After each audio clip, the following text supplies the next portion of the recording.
अस्सलाम वालेकुम नाज़रीन, आप देख रहे हैं प्रोग्राम दो टोक। मैं हूं किरण नाज। अब पछताए क्या होवत जब चिड़िया चुग गई खेत। ये मुहावरा ना इस वक्त तहरीक इंसाफ पर बड़ा सादिर आता है, जिसके बेशतर रहनुमा सुन्नी इत्तेहाद काउंसिल से इत्तेहाद को अब सियासी गलती करार दे रहे हैं।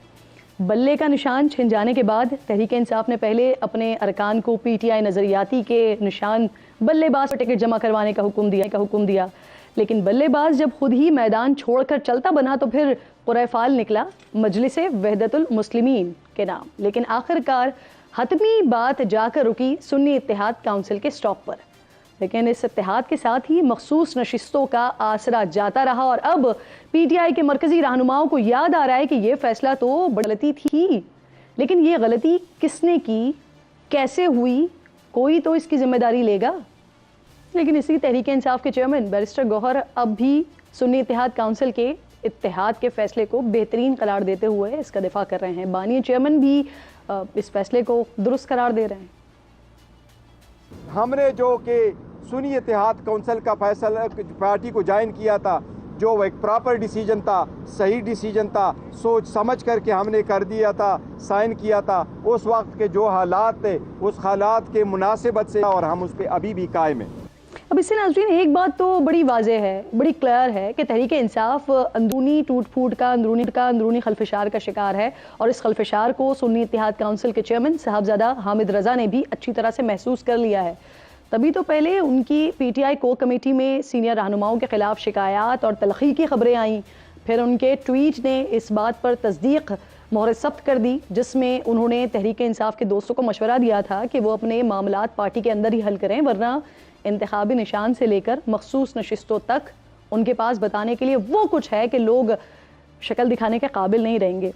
हामिद रज़ा साहब के पास बताने के लिए क्या कुछ है, ये तो प्रोग्राम में आगे चलकर उन्हीं से जानने की कोशिश करेंगे। लेकिन इससे पहले तहरीक इंसाफ के बिगड़ते हुए तेवर की बात भी हो जाए ज़रा। बल्ले का निशान हाथ से जाने और फिर अदालतों और इलेक्शन कमीशन से उसकी वापसी की कोई सूरत मुस्तक़बिल करीब में तो बनती हुई दिखाई नहीं दे रही है। तहरीक इंसाफ ने सड़कों पर आने की तैयारी कर ली है। कल ही असद कैसर साहब फरमा रहे थे कि अदालतों और इलेक्शन में सुनवाई न हुई तो फिर सड़कों पर आएंगे। अब असद कैसर साहब ने तो एहतजाज की बात की, लेकिन PTI secretary information Rauf Hasan तो उनसे कई हाथ आगे निकलने की तैयारी में नजर आ रहे हैं।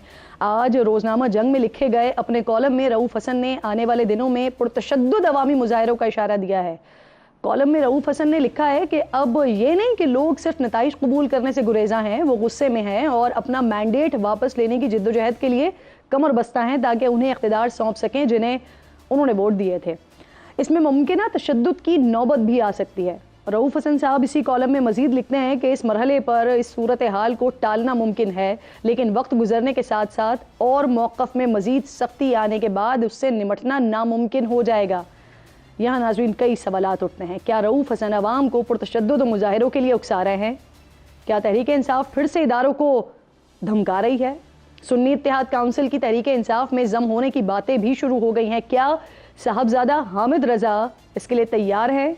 IMF दफ्तर के बाहर एहतजाज से अब तहरीक इंसाफ लाताल्लुक़ी जाहिर करना चाहती है, लेकिन इस तरह के इक़दामात PTI और दोनों के लिए नुकसानदेह हैं। इन तमाम मामलात पर बात करने के लिए प्रोग्राम में आज मेरे इंतहाई मोअज़्ज़ज़ मेहमान हमने मदऊ किया है। साहबजादा हामिद रज़ा साहब चेयरमैन हैं सुन्नी इत्तेहाद काउंसिल के, मेरे साथ मौजूद हैं। बहुत शुक्रिया। अस्सलाम वालेकुम सर। जी वालेकुम अस्सलाम जी, thank you for having me ji.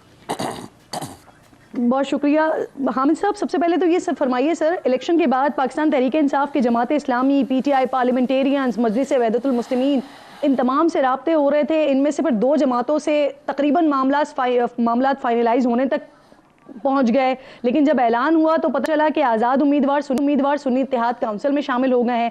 Press conference भी सिर्फ आपके साथ नहीं हुई, बल्कि MWM के राजा नासिर अब्बास साहब, उनके साथ भी प्रेस कॉन्फ्रेंस हुई थी। ये सब कुछ कैसे तय हुआ सर? आपसे राब्ता किसने किया, कब राब्ता हुआ, किन शराइत पर ये मामलात फाइनलाइज हुए थे? जी बिस्मिल्लाहिर्रहमानिर्रहीम, बहुत शुक्रिया। सबसे पहले तो मैं एक बात वाज़ह कर दूं जी कि मेरी जो कमिटमेंट है विद खान साहब और जो जितने भी पार्लियामेंटेरियंस जिन्होंने ज्वाइन किया सुन्नी इत्तेहाद काउंसिल को, वो अमानत है इमरान खान साहब की, और वो जब जिस तरह जिस वक्त चाहेंगे ये अमानत उसी तरीके से इंशाल्लाह उनके पास वापस जाएगी। इसके दो मरहले हैं जो आपका सवाल था। पहला मरहला है इंतखाबात से पहले का और दूसरा मरहला है इंतखाबात के बाद का। जहाँ तक इंतखाबात से पहले मरहले की बात है तो एक चीज़ को बहुत पब्लिसाइज़ किया गया और ये कहा गया कि शायद शहरानी ग्रुप के साथ मुज़ाकरात फ़ाइनल हो गए थे। मैं ये वाज़ा कर दूं कि शहरानी ग्रुप के साथ, MWM के साथ और SIC के साथ इलेक्शन से पहले मुज़ाकरात हुए। और मुज़ाकरात क्या, ज़ाहिर है मैं तो उस वक्त रुपोश था, मैं तो टेलीफोनिकली ही बात कर सकता था, मेरी फ़िज़िकल प्रेजेंस वहाँ पर मौजूद नहीं थी। लेकिन MWM और SIC इन दोनों ने अनकंडीशनल सपोर्ट का ऐलान किया। हमारी कोई डिमांड नहीं थी, कोई सीट्स की, कोई सेनेट की, किसी चीज़ की भी। शहरानी साहब के शायद कुछ मुतालबात थे उनकी पार्टी के, और मेरा ख्याल है कि वो जो साथी उनसे मुज़ाकरात कर रहे थे वो उसके हवाला से बेहतर बता सकते हैं, मेरे इल्म में हैं, लेकिन मेरा ख्याल है कि ये अमानत है और वो उनके लिए ही बताना मुनासिब होगा। फ़ाइनल ये हुआ कि सुन्नी इत्तेहाद कौंसिल के इंतखाबी निशान पर इलेक्शन कंटेस्ट किया जाएगा और लास्ट मिनट में फिर उसके बाद बल्लेबाज साहब का फ़ैसला हो गया। बल्लेबाज साहब जो हैं वो प्रेशर बर्दाश्त नहीं कर सके, ज़ाहिर है उन अनसीन फोर्सेस का या जिसका भी, और हम एक नए बहरान में मुब्तला हो गए। अब उसके बाद दूसरा फेज़ आता है इलेक्शन के बाद का। इसमें मैं एक बात क्लैरिफाई कर दूँ कि सुन्नी इत्तेहाद कौंसिल का मैं चूँकि चेयरमैन था, हमारा पंजाब में ये डिसीज़न था कि MWM और SIC दोनों बल्ले के निशान पर इलेक्शन कंटेस्ट करेंगे। जब सुप्रीम कोर्ट ने बल्ले के निशान वापस लिया तो भी 2 घंटे बाकी थे। मैंने RO साहब को और मेरे 21 MPs ने RO साहब को अपने टिकट अपनी जमात के SIC के भिजवाए घोड़े के इंतखाबी निशान पर, लेकिन he refuse to accept those tickets जी। और उसके बाद रात 12 बजे मेरा स्टेटस ही इंडिपेंडेंट कर दिया गया, और इंडिपेंडेंट करने के बाद भी मुझे 12 बजे शटल कॉक अलॉट की गई और 3 बजे के करीब 2 से 3 बजे के दरमियान मेरा वो निशान भी चेंज कर दिया गया और मुझे मीनार का निशान अलॉट कर दिया गया। मेरे के ऊपर को खुसूसी मेहरबानी थी और खुसूसी शफकत थी और मैं को खुसूसी टारगेट था इस हवाला से। तो ये जो बात की जाती है कि जी इलेक्शन लड़ा नहीं या ये नहीं किया, मैं कौमी असम्बली का मेंबर हूँ, खुसूसी मेहरबानी की इसकी वजह इमरान खान साहब के साथ खड़ा होना, गुज़श्ता 2 साल से मेरी रुपोशी, मेरे ख़ानदान की विक्टिमाइजेशन, मेरी हमशीरा का पर्चों में नामज़द किया जाना, मेरे भाइयों का, मेरी पार्टी के 180 अफराद का सिर्फ एक सबब था कि मैं इमरान खान साहब का साथ छोड़ दूं, जो मैंने नहीं छोड़ा। अच्छा बहरहाल अब आगे बढ़ते हैं, चूँकि हमने इलेक्शन के टेस्ट करना था, मैंने कहा चले इंडिपेंडेंट भी आते हैं तो आते रहे। आप PTI के साथ खड़े हुए थे, इमरान खान साहब के साथ खड़े हुए थे, इस वजह से आपको अपनी शान पर इलेक्शन लड़ने नहीं दिया गया, इस वजह से आप आज़ाद हैसियत में इलेक्शन लड़े सर। जी बिल्कुल, और जिस आज़ाद हसीद में मुझे शटल कॉक अलॉट की गई, मेरे पास वो सारे डॉक्यूमेंट्री एविडेंसेस हैं। मैं उसके ख़िलाफ़ जो हमारे DRO थे उनके पास भी गया अपील के अंदर, मैं उसके ख़िलाफ़ हाई कोर्ट के अंदर भी गया, लेकिन मुझे रिलीफ नहीं मिला। मैं अपना दर्द और गम किसको सुनाऊं? इलेक्शन कमीशन तो खैर हमारी बात सुनने के लिए तैयार ही नहीं है ना, उसकी तो अपनी ही एक ज़हनी कैफियत है और वो उसके मुताबिक फ़ैसले कर रहा है मेलाफाइड इंटेंशन के साथ। बहरहाल अब तमाम उम्मीदवार आज़ाद हैसियत के अंदर जीत गए। मैं तो फैसलाबाद अपने हलके में था, चूँकि मेरे रिज़ल्ट के ऊपर बड़े कम्प्लिकेशंस थी और मुझे बड़ी मुश्किल से तीसरे दिन जाके मेरा रिज़ल्ट मिला, वगरना शायद मेरा भी हाल वो 45-47 वाला ही होता है उस खुसूसी नज़र करम की वजह से। लेकिन बहरहाल मुझे एक कॉल रिसीव होती है कि जी I have to come back to Islamabad, क्योंकि 72 आवर्स में ज्वाइनिंग देनी है कैंडिडेट्स ने किसी पार्टी के अंदर, तो उसका डिसीज़न होना है। उस मौके के ऊपर सिर्फ 2 पार्टीज़ कंसिडर हो रही थी, एक MWM और दूसरी SIC। अच्छा, मैं जो साथी ये एतराज़ करते हैं या जिन्होंने ये नुक्ता नज़र उठाया कि ये कोई टेक्निकल मिस्टेक होगी या ये हो गया, मैं आपको 2 चीज़ें अर्ज़ कर देता हूँ। इमरान खान साहब की अप्रूवल के साथ ये मुज़ाकरात स्टार्ट हुए। 2 मरतबा MWM के ऑफिस में, 1 मरतबा पाकिस्तान तहरीक इंसाफ के सेक्रेटेरिएट के अंदर मैं मौजूद था, राजा नासिर अब्बास साहब मौजूद थे, SIC के सेक्रेटरी जनरल मौजूद थे, मजलिस के सेक्रेटरी जनरल मौजूद थे, वहाँ पर उमर अयूब साहब थे, वहाँ पर गौहर खान साहब थे, वहाँ पर असद कैसर साहब थे, वहाँ पर रऊफ़ हसन साहब थे। तमाम चीज़ें डिस्कस हुई। हमारा एक बड़ा पुराना अलाइंस है MWM के साथ फॉर द लास्ट 20 ईयर्स और सो। तो मैंने ये कहा कि आप ऐसे करें कि MWM के अंदर ज्वाइनिंग कर लें, आई हैव नो इश्यूज़, क्योंकि मैंने रिक्वेस्ट नहीं की, you have called me to Islamabad, आपको ज़रूरत है एक अम्ब्रेला की। राजा साहब ने यह कहा कि आप MWM ने कि आप SIC को ज्वाइन कर लें, यानी हमारी अंडरस्टैंडिंग इतनी हाई थी कि वहाँ पर भी हमारी तरफ से कोई डिमांड्स और कोई चीज़ें नहीं थी। उसके ऊपर मुशावरत हुई, फिर इमरान खान साहब के साथ जेल के अंदर मुशावरत हुई और फिर ये हमें बताया गया जी कि आप तमाम लोग SIC ज्वाइन करेंगे। अब इसमें 2 इश्यूज़ हैं, 2 जगह पर टेक्निकल प्रॉब्लम्स आ रहे थे।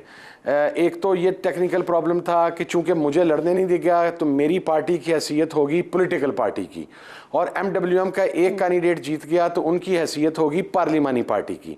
तो अब ये कहा गया कि इसके ऊपर देखा जाए कि क्या चीज़ें हमारे पास अवेलेबल हैं। जब उसे चेक किया गया तो उसमें हमें पता लगा कि 2018 के अंदर KPK के अंदर BAP party which was not even registered with election commission of Pakistan, हम तो ड्यूली रजिस्टर्ड हैं, वो as a political party registered भी नहीं थी। आज़ाद उम्मीदवार ने जीत के एक दरख्वास्त दी कि जनाब हम इस पार्टी में जाना चाहते हैं तो हमें मखसूस सीट अलॉट की जाए। तो उन्हें न सिर्फ वो मखसूस सीट अलॉट की गई बल्कि रीशेड्यूल करके उन्हें वो सीट अलॉट की गई। तो उसके ऊपर तमाम लोगों का नुक्ता नज़र ये था कि अगर एक नॉन पॉलिटिकल पार्टी को, नॉन रजिस्टर्ड पार्टी को लिस्ट जमा करवा के मखसूस नशिस्तें दी जा सकती हैं तो यहाँ पर हमें पार्लिमानी पार्टी ना होने का जो प्रेसिडेंट वहाँ पर मौजूद है हमें यहाँ पर फ़ायदा होगा। दूसरा टेक्निकल पॉइंट जो साथी भूल गए उठाना वो ये था हमने मखसूस नशिस्तें की लिस्ट जमा नहीं करवाई थी। वो मैंने भी SIC ने भी जमा नहीं करवाई। फायदा फिर तहरीक इंसाफ को भी होना चाहिए था ना, फिर आपकी जमात में जम होने का या आपके पास आने का क्या फायदा? मैं अर्ज करता हूं, मेरी अर्ज सुन लीजिएगा। दूसरी साइड पे MWM ने भी अपनी मखसूस सीटें जमा नहीं करवाई थी। So that stretcher is same. अगर आप ये कहते हैं कि जो साथी कहते हैं कि ये फैसला गलत था, मेरा उनसे सवाल ये है कि अगर आप MWM ज्वाइन कर लेते हैं तो लिस्ट तो MWM ने भी जमा नहीं करवाई हुई थी।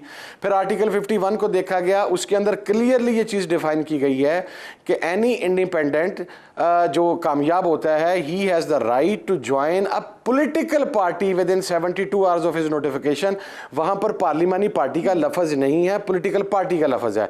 इन तमाम चीज़ों को एनालाइज करने के बाद ये फैसला हुआ कि SIC के अंदर ज्वाइनिंग होगी। हमने बगैर किसी डिमांड, और ये मुश्तरका फैसला था, इसके ऊपर जो प्रेस कॉन्फ्रेंस हुई वो पाकिस्तान तहरीक इंसाफ के मरकजी सेक्रेटेरिएट के अंदर हुई।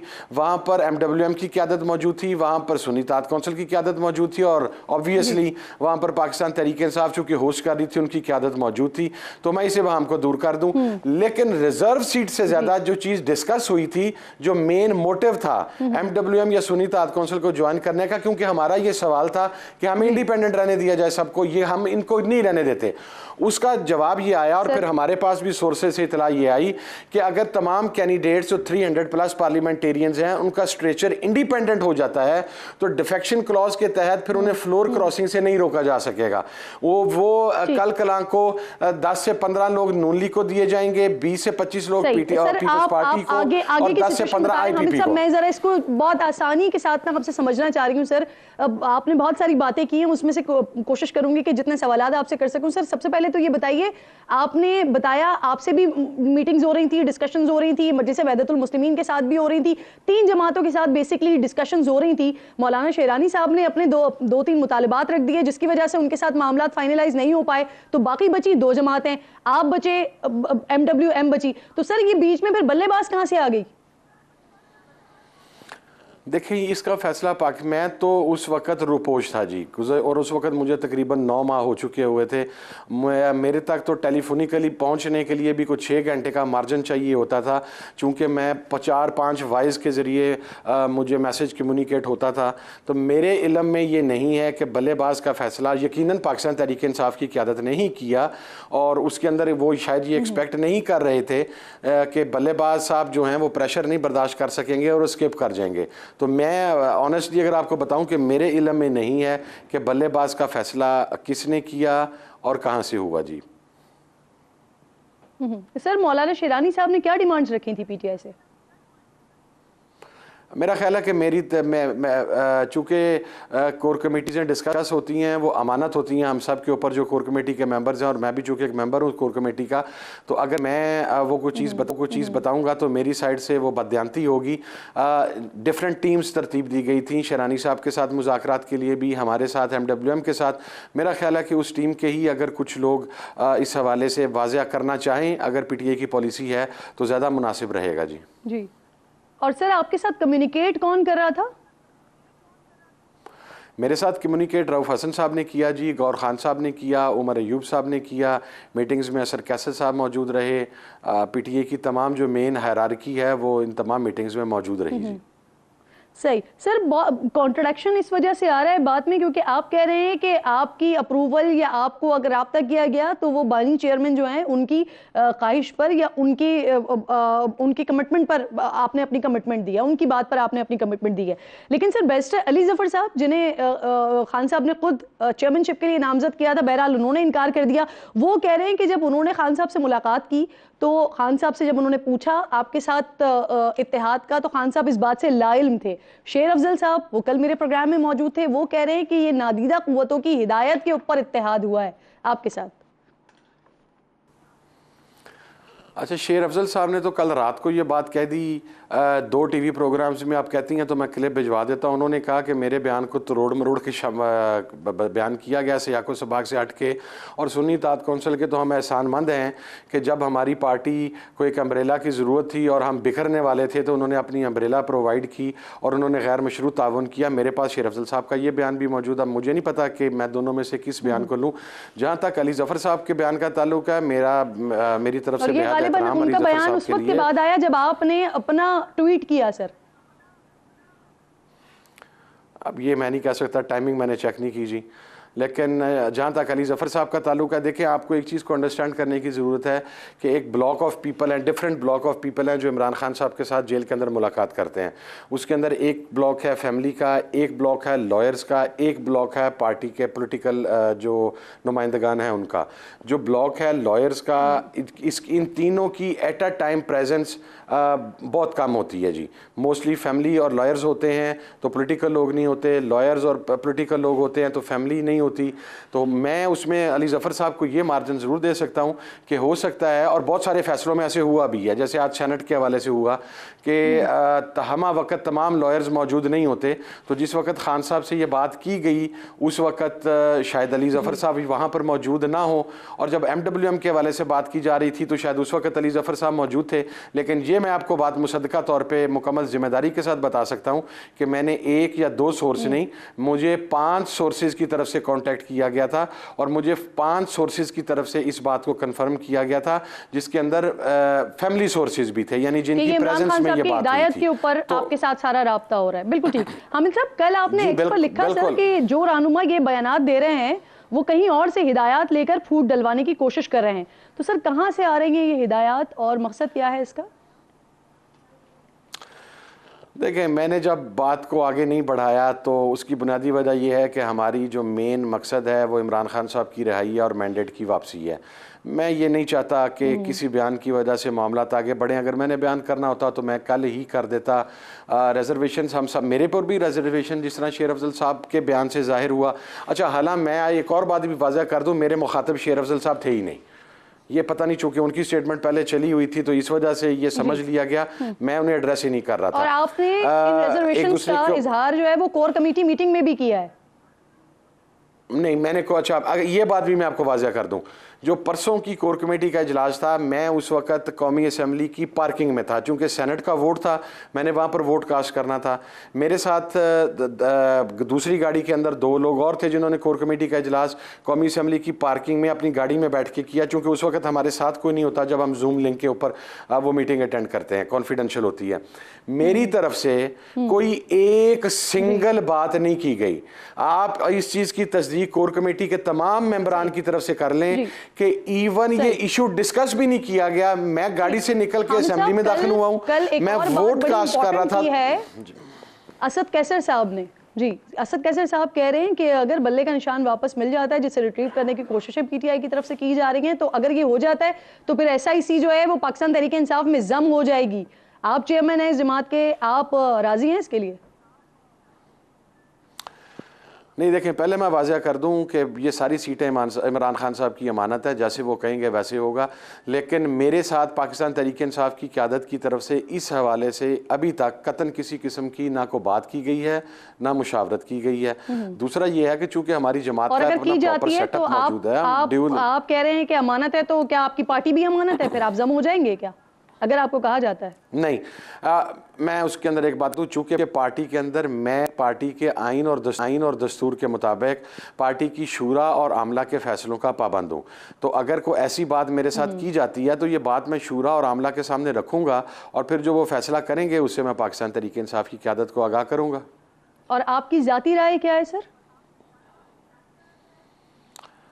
देखिए, मेरा अव्वलन तो मेरा नुक्ता नज़र ये है कि जिस तरह हमारी छोटी से छोटी बात को पकड़ के उसके ऊपर कानूनी तौर पे हमारे ख़िलाफ़ कार्रवाई कर दी जाती है, इस बात के करने से पहले हमें एक आइनी माहिरीन और कानूनी माहिरीन से बड़ी को सीर हासिल किस्म की राय लेनी पड़ेगी, क्योंकि मेरे खदशात उसके अंदर अभी भी ये हैं कि अगर ऐसा करने की कोशिश की जाएगी तो इलेक्शन कमीशन ऑफ पाकिस्तान इस जम को ही गैर कानूनी करार दे के तो हमारी हैसियत दोबारा इंडिपेंडेंट कर देगा।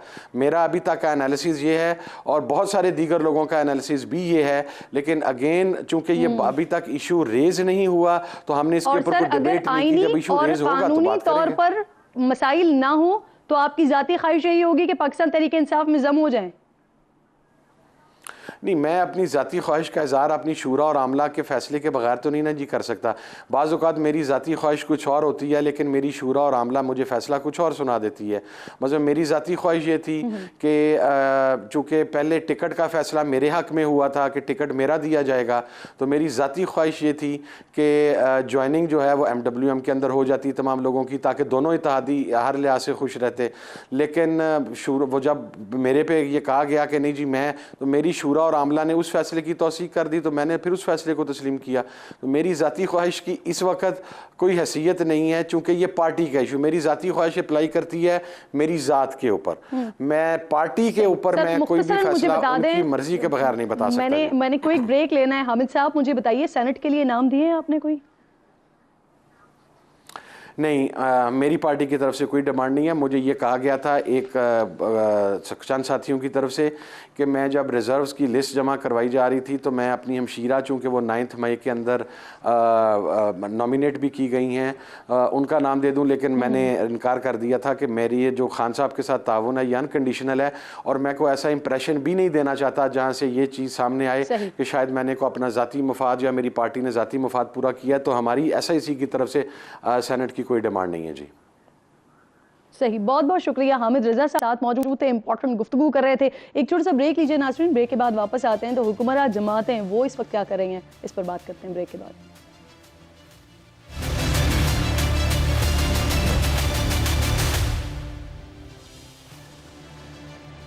प्रोग्राम एक बार फिर जी आपको खुशामदीद कहती हूँ। हुक्मरान जमात मुस्लिम लीग नून से मुझे इस वक्त मेरे इंतहाई मोअज़्ज़ज़ मेहमान हैं निहाल हाशमी साहब ज्वाइन कर चुके हैं। बहुत शुक्रिया निहाल हाशमी साहब। अस्सलाम वालेकुम। तैमूर तालपुर साहब अनदर हुक्मरान जमात पाकिस्तान पीपल्स पार्टी, तैमूर तालपुर साहब ज्वाइन कर रहे हैं, आपको भी अस्सलाम वालेकुम। निहाल साहब ज़रा आपसे बात का आगाज़ करते हैं। सर माशाल्लाह हुकूमत बन गई, कैबिनेट भी तश्कील पा गई और वजारत ख़जाना और वजारत दाखिला जैसी अहम पोस्ट के लिए वो नाम सामने आए, वो लोग सामने आए जो पहले वजीर बन गए हैं और उसके बाद इलेक्शन लड़ेंगे। अच्छा, इस तरह की सिचुएशन हमने पीपल्स पार्टी के दौर में देखी, हमने PTI के दौर में देखी, लेकिन PMLN के दौर में इस तरह की सिचुएशन कभी नहीं देखी। ये पहली बार ऐसा हो रहा है, क्या हो रहा है ये? बिस्मिल्लाहिर्रहमानिर्रहीम। नहीं, पाकिस्तान की तारीख से अगर आप देखें और हमें अगर सीखना हो तो ये पाकिस्तान की तारीख में पहली बार नहीं है, उससे पहले भी बारहा ये चीज़ हो चुका है और इस तजुर्बे में हम हमेशा कामयाबी से हमकिनार नहीं हुए। ये तजुर्बा हमें सूदमंद और हमें वारा नहीं खाया। अब वक्त आ गया है कि हम बैठें, जितने भी स्टेक होल्डर है across the board, whether there he is a businessman, he is a politician, he is from arm forces और जुडिशरी और ब्यूरोक्रेसी, व्हाट हूसोएवर, हम बैठें और बैठ के एक बार डिसाइड करें। नेशनल कॉमन मिनिमम एजेंडा हम बनाएं, उस पे हम बैठ करके डिसाइड करें, जिसको जो काम करना है उसी को करने दें। देखिए, एक बैंकर जो है वो बैंकिंग तो अच्छी कर सकते हैं मगर वो शायद तिजारत अच्छी ना करे। एक ताजिर बहुत अच्छा ताजिर हो सकता है मगर वो बैंकर अच्छा नहीं होगा। एक सिलाई करने वाला शायद बहुत अच्छी कपड़े डिज़ाइन कर सकता है मगर वो खाना नहीं पका सकता है। तो हमें एक बार बैठना पड़ेगा। बहुत हो गया, हम सब एक ही मुल्क के रहने वाले हैं। इसको जो सफ़र कर रहे हैं हमारे आने वाली नस्लें कर रही हैं, हमारा सिस्टम कर रहा है, लोगों के सामने हम मजाक। आप कह रहे हैं कि ये तजर्बा अच्छा साबित नहीं हुआ तो फिर सर ये तजर्बा दोबारा कर क्यों रहे हैं? देखिए, अब तो ये आप उनसे पूछें जो खिलाड़ीज़ हैं, और हमारी एक और बहुत अजीब और गरीब चीज़ है कि हम खुद को ऑफ़र कर देते हैं, डिलीवर कर सकें ना कर सकें। आप देखें, मगर जब मोहम्मद नवाज शरीफ साहब का दौर था 2013 से ऑनवर्ड, अगर आप देखें या 90s का दौर देखें, इकोनॉमिक ग्रोथ देखें मियाँ साहब के दौर में, आप उस ज़माने में हमारी जो ग्रोथ थी और जो इंफ्रास्ट्रक्चर डेवलपमेंट, और 2013 के बाद जो इंफ्रास्ट्रक्चर डेवलपमेंट हुआ और जो हमने GDP को 5.8 पे ले गए, हम एक नया इंफ्रास्ट्रक्चर डेवलप किया, हमने पाकिस्तान को न्यूक्लियर पावर बनाया और हमने CPEC जैसा अजीम मंसूबा लाया। तो हमने जो तजुर्बा देखा है, जो पॉलिटिकल गवर्नमेंट है वो बहुत अच्छा, और 2/3 मेजोरिटी इसीलिए मियाँ साहब बारहा कहते रहे हैं कि ताकि एक सुई के साथ कौम को आगे लेके जाएं। एक देखिए, एक दिन में कोई प्लान फाइनलाइज नहीं होता, इट टेक्स ईयर्स। आप एक चीज़ इनिशिएट करते हैं, इसको कम से कम उस हुकूमत को 5 से 10 साल दिया जाए, ताकि अगर कोई मंसूबा बनाया जा रहा है, वो बिल्डिंग तामीर होती है, उसके बाद उसके फंक्शन स्टार्ट होते हैं और उसके बाद उससे एक्सपोर्ट होता है या कोई नई डेवलपमेंट शुरू होती है, इसके लिए कम से कम 8 से 10 साल चाहिए, जो इस बार भी मोहम्मद नवाज शरीफ साहब ने कहा है। तो मैं समझता हूँ कि हमें मोहम्मद नवाज शरीफ साहब के तजुर्बे से फ़ायदा उठाना चाहिए। पाकिस्तान में लिविंग लेजेंड है वो पॉलिटिकल, और उनके पास एक वसी तजुर्बा है। तो मैं ये समझता हूँ आप कह रहे हैं 10 साल जाइए। वैसे मुझे याद पड़ता है पिछले दौर में पिछले जो वजीर आजम थे वो ये बात करते थे 10 साल की, तो आप लोगों ने बड़ा इस पे एतराज़ किया था और अदम एतमाद भी इनफैक्ट इसीलिए लाई गई थी कि पूरा 10 साल का प्लान बना के बैठे हुए। ठीक सर, मुझे जरा इजाजत दीजिए। निहाल साहब, मैं दोबारा आती हूँ आपकी तरफ, मैं आती हूँ तैमूर साहब से, जरा एक सवाल ले लूँ जी, कंप्लीट कर लें। बात सारी ये है कि हुकूमत किसी की भी हो, मगर common minimum common national agenda वही होना चाहिए। अगर एक काम शुरू हुआ है उसको रोका ना जाए बीच में, उसको अबेंडन ना किया जाए, फिर से उसको इससे कॉस्ट भी बढ़ती है और हम तरक्की के रफ्तार से बहुत पीछे चले जाते हैं। सही। तैमूर साहब बहुत शुक्रिया। अस्सलाम वालेकुम सर। इंतखाबी नताइज और पाकिस्तान पीपल्स पार्टी की जो हिकमत अमली रही है टिल डेट, उससे तो ऐसा महसूस होता है, बड़ा वाज़ेह तौर पर यह कहा जा सकता है कि जो हुकूमत की डोरें हैं वो आप लोगों के हाथ में हैं, और गुज़श्ता एक हफ्ते में ऐसा साबित भी हुआ है। चेयरमैन इरसा की तैनाती के हवाले से पाकिस्तान पीपल्स पार्टी के दबाव हुआ और फिर उसके बाद मनसूख हो गया। कौमी असम्बली में ऑर्डिनेंस वाले मामले पर आपने हुकूमत को मुतनब्बे किया। अब IMF का जो मुतालबा है NFC अवार्ड में तब्दीली, उसको भी आप लोगों ने मुस्तरद कर दिया है। सर, ऐसा कैसे चलेगा फिर? वालेकुम सलाम और बहुत बहुत शुक्रिया करना साहिबा। अल्लाह का शुक्र है जी, हम बिल्कुल अपने नंबर्स लेके आए हैं और हम नून लीग के साथ खड़े हुए हैं। हमारी पूरी सपोर्ट, दिली सपोर्ट, पॉलिटिकल सपोर्ट उनके साथ है, और नून लीग खुशकिस्मत है कि सदर जरदारी जैसे एक सीनियर सियासतदान उनको एडवाइस भी करता है, उनके साथ शाना भी चलता है। और ये जो छोटी मोटियाँ बातें करी हैं ये असूल की बातें हैं। अगर आप बात करती हैं चेयरमैन इसरा की, तो फिर ये एक असूल की बात थी। जो चेयरमैन इसरा है वो सूबों से आता है और बाय रोटेशन आता है, बारी बारी। अगर सिंध के सूबे से आया तो फिर अगली बार पंजाब के बाद जी इरसा, बिल्कुल इरसा की बात कर रहा हूं मैं। तो आई एम थैंकफुल कि ये बात प्राइम मिनिस्टर साहब ने समझी, और उन्हें जैसे समझी और कानूनी नुक्ता देखा तो उन्हें उसी वक्त उस नोटिफिकेशन कैंसिल कर दिया। और इसी तरह होना चाहिए। दो हुकूमतें जब एक साथ चलती हैं तो इसी तरह चलती है। अगर आप बात करेंगी वो 7 ऑर्डिनेंस की, तो हमने एक जायज़ बात की कि जब आपके पास पार्लियामान का फ्लोर होता है तो पार्लियामेंट में ये चीज़ें कानून कॉन्स्टिट्यूशनली पास होता है और हो सकता है, हमारे पास वो मेजॉरिटी है करने की, और उस पर हमने अपनी आवाज़ उठाई। और ये आवाज़ इसलिए नहीं उठाई कि हम गवर्नमेंट को डिस्टर्ब कर, जब हम खुद गवर्नमेंट के साथ हैं, जब हम खुद वो पार्टी हैं जिसने ये हुकूमत बनाई है, तो हम कभी भी उस हुकूमत को डिस्टेबलाइज करने का सोच भी नहीं सकते।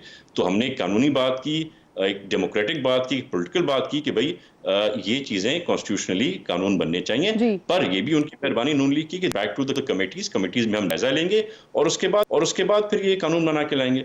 तो ये सारी चीजें चलती रहेंगी।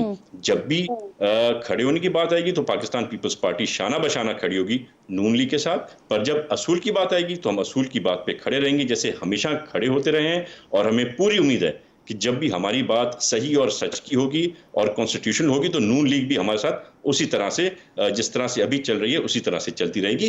चीजें बहुत बेहतरी की तरफ गामजन हैं।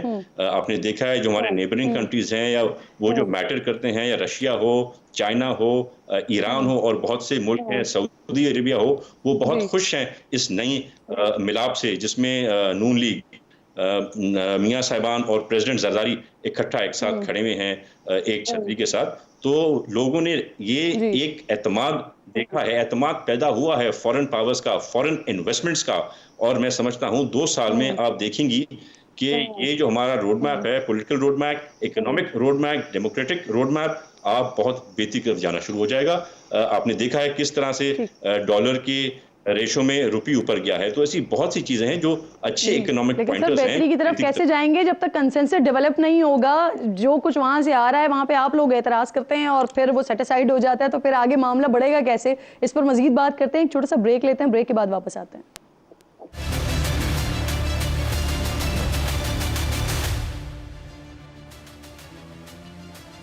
प्रोग्राम में एक बार फिर जी आपको खुशामदीद कहती हूँ। मौजूद मेहमानों में निहाल हाशमी साहब, तैमूर तालपुर साहब साथ मौजूद है। निहाल साहब, आज फैसल वाडा साहब को सपोर्ट किया है पाकिस्तान MK पाकिस्तान ने, तो सर क्या पाकिस्तान मुस्लिम लीग नून की तरफ से भी उन्हें सपोर्ट की जाएगी? आपको वैसे तनकीद बड़ी करते हैं आप पर। नहीं, मुझे अंदेशा है कि उनको सपोर्ट नहीं किया जाएगा। वो जिसके तरफ से आए वो लोग उनको सपोर्ट करेंगे। जो सर वो तो आपको कह रहे हैं कि आप लोग ये सिस्टम ही नहीं चला सकते 2 साल तक के, उसके बाद इन हाउस तब्दीली हो जाएगी, पाकिस्तान पीपल्स पार्टी टेक ओवर कर लेगी। उनकी अपनी राय है, उसको मैं सीरियस नहीं लेता हूँ। हम पॉलिटिकल लोग हैं, पॉलिटिकल लोग टेक ऑफ भी करते हैं और लैंड भी कर जाते हैं और फिर दोबारा टेक ऑफ करते हैं और फिर लैंड कर जाते हैं। तो हम एक नज़रिए के साथ होते हैं, वो नज़रिया है पाकिस्तान को आगे लेके जाना पॉलिटिकली। हम कायद आज़म के ख्वाबों के साथ लेके जाना चाहते हैं, जो कायद आज़म ने कहा था Pakistan will be the true living history of the world. तो हम उसके साथ चलना चाहते हैं। ये ठीक है, हक है, आप लोग उनके बयान चला देते हैं, वो चला दें। वो नजूमी के तौर पे बोलते हैं। और भी यहाँ पे एक साहब है वसान साहब, वो भी ख्वाब देखते हैं। तो ये भी ख्वाब देख रहे हैं, देखने दीजिए। ख्वाब देखने में किसी को कोई पाबंदी नहीं है। सही। अच्छा तैमूर साहब, आप लोग सपोर्ट करेंगे वैसे? बड़ी मीटिंग्स भी होती रही हैं और जरदारी साहब की तारीफें वगैरह भी कर रहे हैं। किरण साहिबा, मुझे बता दें कौन प्रेसिडेंट जरदारी की तारीफें नहीं करता? जो तारीफ के लायक है, जिसको अल्लाह ने तारीफ के लायक बनाया, तो उसकी तारीफ करना तो मैं समझता हूँ हम सब पे लाजिम होता है। तो उनमें से, उनके चाहने वालों में से, उनके सैकड़ों चाहने वालों में से एक फैसल वाडा साहब भी हैं। मेरी नेक तमन्नाएं, ख्वाहिशात, दुआएं उनके साथ हैं ज़रूर। पर ये सियासी फैसले हैं और इन सियासी फैसलों के लिए उनको पाकिस्तान पीपल्स पार्टी की क़यादत के साथ बात करनी पड़ेगी, जो शायद मुझे उम्मीद है, मुझे शक है कि शायद अभी तक नहीं हुई। क्योंकि अगर हुई होती तो शायद प्रोपोजर या सेकेंडर पाकिस्तान पीपल्स पार्टी की तरफ से भी जा सकता था। उनका प्रोपोजर या सेकेंडर पीपल्स पार्टी का हो सकता था, जो मैंने देखा नहीं। तो जैसे मैंने कहा, नेक तमन्नाएं, हमारी दुआएं उनके साथ हैं। पर अगर उन्हें सपोर्ट चाहिए तो उन्हें ये सपोर्ट प्रेसिडेंट जरदारी या चेयरमैन बिलावल भुट्टो साहब ही दे सकते हैं। और आसफा भुट्टो साहिबा के हवाले से बताइएगा जरा, उनके हवाले से भी कुछ खबरें आ रही हैं कि जरदारी साहब की जो खाली करदा सीट है नवाब शाह वाली, उस पर वो इलेक्शन लड़ने जा रही हैं। फैसला हो गया है सर? मैं समझता हूं कि हमारी जो पाकिस्तान की फर्स्ट लेडी हैं, उनमें वो करिस्मेटिक पर्सनैलिटी है, काम करने का वो जोश और जज्बा है। और अपने वालिद के साथ जिस तरह से वो शाना बशाना उनके बुरे वक्त में जेलों में, कोर्ट में, केसेस में खड़ी रही, तो ये उनका राइट भी बनता है। ये पाकिस्तान पीपल्स पार्टी के जालों की, हम सब पाकिस्तान पीपल्स पार्टी के वर्कर्स की ये ख्वाहिश है, जो मैं समझता हूँ बहुत जल्द पूरे होने जा रही है। यानी इलेक्शन लड़ रही है। आसफा भुट्टो फॉर्म भरेंगी अपना नेशनल असेंबली का, पेपर्स भरेंगी जाके, मुझे ये उम्मीद है इंशाल्लाह ताला। सही, बिल्कुल ठीक। अच्छा सर, जरा ये मुझे बताइएगा, निहाल हाशमी साहब नून लीग की हुकूमतों में 2 वजीर खजाना रहे हैं, इसहाक डार साहब, दूसरे मिफ्ता इस्माइल साहब। आपको नहीं लगता सर कि इन 2 शख्सियात की आपसी लड़ाई ने न सिर्फ आपकी पार्टी को बड़ा नुकसान पहुंचाया, क्योंकि पिछले दौरे हुकूमत में मिफ्ता इस्माइल साहब कोई भी कदम उठाते थे तो इतना प्रेशर उनके ऊपर आता था, कभी कोई ट्वीट आ जाता था, कभी वैसे ही कोई प्रेशर आ जाता था कि फिर उनको अपना फैसला तब्दील करना पड़ जाता था। इसलिए अब ये झंझट ही नहीं है, ना सियासी वजीर होगा, ना उसके ऊपर प्रेशर होगा, ना वो प्रेशराइज होगा। नहीं, ऐसी बात नहीं। जैसे अभी मैं वाडा साहब की बात एक करना चाहता था। वाडा साहब को भी अपने जब सियासी लोगों के बारे में राय दें तो एहतियात करें। उन्होंने मरियम बीबी के बारे में जो राय दिया उस पर एहतियात करना चाहिए। Mariam is outstanding Pakistan political personality and she will prove to be one of the best CM of Pakistan.